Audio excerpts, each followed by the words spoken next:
मैंने पहले दिन कहा था कि ये खिलाड़ियों का आंदोलन नहीं है, इसके पीछे कांग्रेस है। इनके इस घटना से हरियाणा की बेटियों को शर्मिंदगी का सामना करना पड़ रहा है कि बेटियों का गुनाहगार मैं नहीं हूं।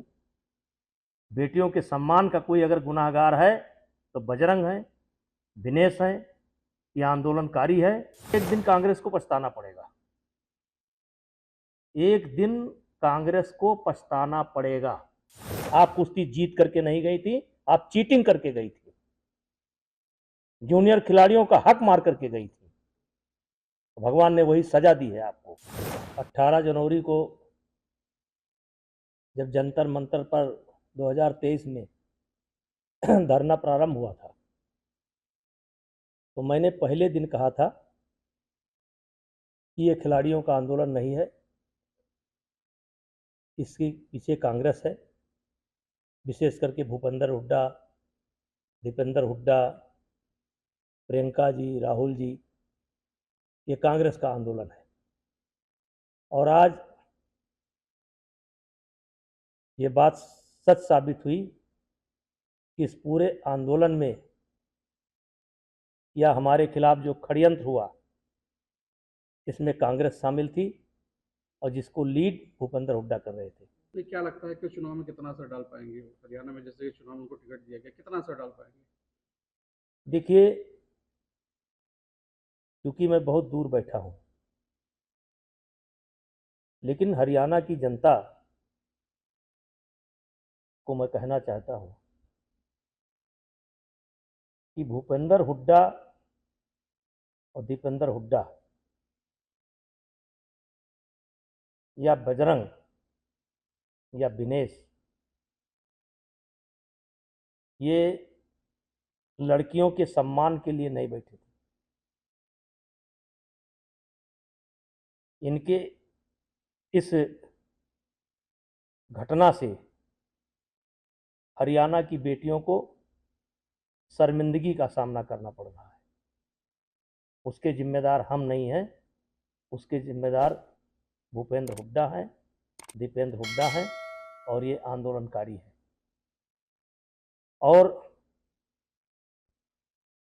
उस दिन ये क्या जवाब देंगे जब ये साबित हो जाएगा कि जिस जिस दिन की घटना मेरे ऊपर लगाई जा रही है, उस घटना में मैं दिल्ली में मौजूद ही नहीं हूं। उस दिन क्या सामना करेंगे? और राजनीति के लिए इन्होंने बेटियों का इस्तेमाल किया, बेटियों को बदनाम किया, विशेष करके महिला खिलाड़ियों के सम्मान को ठेस पहुंचाया। और ये बेटियों के सम्मान के लिए नहीं लड़ रहे थे, ये राजनीति के लिए लड़ रहे थे। इनकी स्क्रिप्ट, पूरी स्क्रिप्ट कांग्रेस के द्वारा लिखी जा चुकी थी। बेटियों के सम्मान का कोई अगर गुनाहगार है तो बजरंग है, दिनेश है, या आंदोलनकारी है। और जो स्क्रिप्ट लिखा भूपेंद्र हुड्डा ने, ये जिम्मेदार हैं, मैं जिम्मेदार नहीं हूं। अगर बीजेपी आपको प्रचार के लिए वहां भेजे तो आप जाएंगे, प्रचार करेंगे उनके? अब मुझको बीजेपी क्यों प्रचार के लिए भेजेगी? बहुत नेता हैं बीजेपी के अंदर, लेकिन अगर कहेगी तो मैं जा सकता हूं। चुनाव में कितना असर उनका होगा, क्या लगता है? देखिए, एक दिन कांग्रेस को पछताना पड़ेगा, एक दिन कांग्रेस को पछताना पड़ेगा। नेता जी, क्या लगता है आपको, जिस तरीके से साक्षी मलिक ने ये कहा कि वो उनके विचार में पार्टी ज्वाइन कर रहे हैं, लेकिन मुझे लगता है कि त्याग कर देना चाहिए, क्या आपस में कुछ उस तरीके से देख के कि मतभेद हुआ, टिकट नहीं मिला? अब इस पर मैं कोई अपनी राय नहीं व्यक्त कर सकता हूं, लेकिन 18 जनवरी को जब जंतर मंतर पर प्रदर्शन शुरू हुआ था, तो उस दिन तमाम ऐसे लोग थे जिनको लगा था कि शायद इसमें सच्चाई है, महिलाओं के साथ बदतमीजी हुई है, बेटियों के साथ बदतमीजी हुई है। आज वो लोग भी अपने आप को छले महसूस कर रहे हैं। जिस तरीके से पहलवानों का नुकसान हुआ, इस समय कुश्ती में जो नुकसान हुआ इसका भरपाई कौन करेगा? ये पहलवान लोग प्रदर्शन करते रहे, कहीं ना कहीं नुकसान हुआ। इस बार ओलंपिक में भी मेडल देखिए, करवाए। इन्होंने हरियाणा खेल के कारण या खेल का के क्षेत्र में भारत का मुकुट है, और जिस तरीके से इन्होंने लगभग 2.25 साल तक कुश्ती की गतिविधि को एक तरीके से ठप कर दिया, और क्या यह सत्य नहीं है कि एशिया चैंपियनशिप में, एशियन गेम्स में बजरंग बिना ट्रायल के गए थे? क्या यह सत्य नहीं है?